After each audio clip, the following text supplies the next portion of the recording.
Soti Hotu, Namo Buddhaya. Bersama saya Linda Dwi Cahyani. Hari ini kita akan membahas materi tentang sejarah penyiaran agama Buddha di Indonesia pada masa pemerintahan Kerajaan Mataram kuno.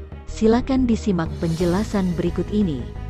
Kerajaan Mataram kuno terletak di Jawa Tengah, yang sering disebut Bumi Mataram. Kerajaan Mataram kuno sempat mengalami beberapa kali pergantian istana yang disebabkan oleh bencana alam.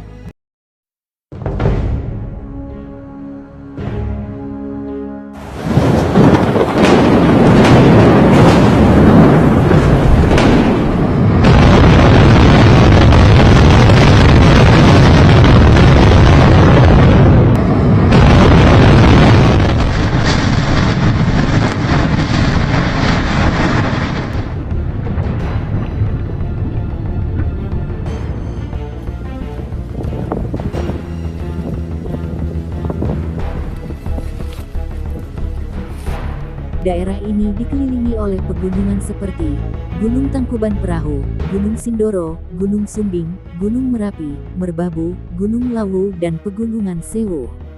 Kerajaan ini sempat dipimpin oleh dua dinasti. Artinya, terdapat dua wangsa atau keluarga turun-temurun yang memimpinnya secara bersamaan. Dinasti pertama adalah dinasti Sanjaya yang beragama Hindu, sementara yang kedua adalah dinasti Shailendra yang bercorak agama Buddha. Kerajaan Mataram kuno atau juga sering disebut Kerajaan Medang, merupakan kerajaan yang bercorak agraris. Mataram sendiri diyakini sebagai nama daerah penting yang dijadikan pusat kerajaan. Alasan inilah yang kiranya membuat Kerajaan Medang lebih dikenal sebagai Kerajaan Mataram. Kerajaan Mataram kuno ini berdiri di atas sebuah prasasti tertulis berangkat tahun 907 yang dikenal masyarakat dengan Prasasti Mantiasi.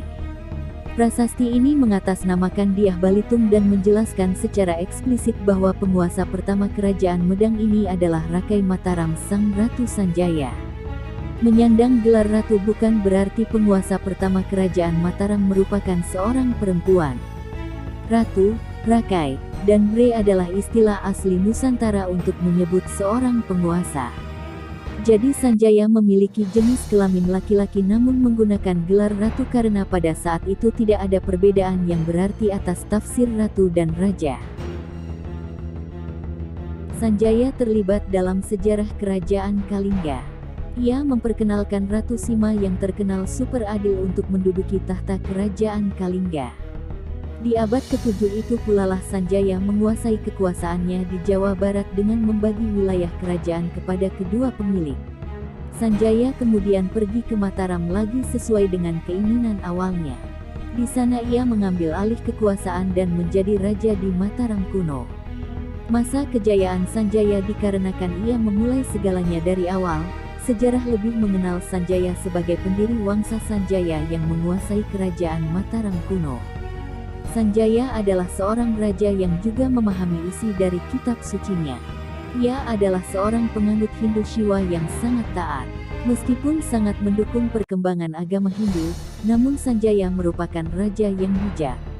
Beliau yang bercermin pada sejarah Kerajaan Majapahit yang sukses menerapkan sejarah Bhinneka Tunggal Ika sesuai yang tercantum di Kitab Negara Kertagama.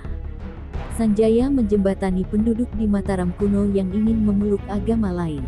Waktu itu, hanya ada dua agama besar yang memiliki banyak pengaruh terhadap kehidupan masyarakat. Hanya ada Hindu dan Buddha. Selanjutnya adalah masa kejayaan Rakai Panangkaran. Sifat Rakai Panangkaran yang paling menonjol adalah pemberani. Ia telah melakukan banyak penaklukan terhadap raja-raja kecil di sekitar wilayah Mataram kuno. Rakai Panangkaran menggantikan Ratu Sanjaya sebagai penguasa Kerajaan Mataram kuno. Di masa pemerintahannya, kaum Hindu bertempat tinggal di Mataram kuno bagian utara. Sementara para pemeluk Buddha lebih nyaman di wilayah Jawa Tengah sebelah selatan. Perbedaan tempat ini sengaja dilakukan agar agama kedua dapat hidup, menjalankan ibadahnya masing-masing, dan berinteraksi dengan orang-orang yang sama. Rakai Panangkaran mengubah agamanya sendiri menjadi Buddha Mahayana. Sejak Rakai, sebutan Raja Panangkaran beralih agama, ia menetapkan wangsa baru yang dipilih Shailendra. Dengan itu berarti ada Wangsa kedua yang menguasai kerajaan Mataram kuno. Pada waktu itu seniman-seniman bangsa Indonesia telah menghasilkan karya seni yang mengagumkan, misalnya dengan mendirikan Candi Borobudur, Candi Pawon, Candi Mendut, Candi Kalasan, Candi Sewu, Candi Plaosan, dan lain-lain. Selain candi-candi tersebut, masih banyak lagi candi-candi yang didirikan atas perintah Raja Shailendra, tetapi yang paling besar adalah Candi Borobudur. Beberapa faktor yang menyebabkan kemunduran Mataram kuno antara lain adanya bencana alam dan ancaman dari musuh, yaitu Kerajaan Sriwijaya. Awal mulanya adalah terjadi perpecahan lagi dalam Kerajaan Mataram kuno tak lama setelah Samaratungga wafat.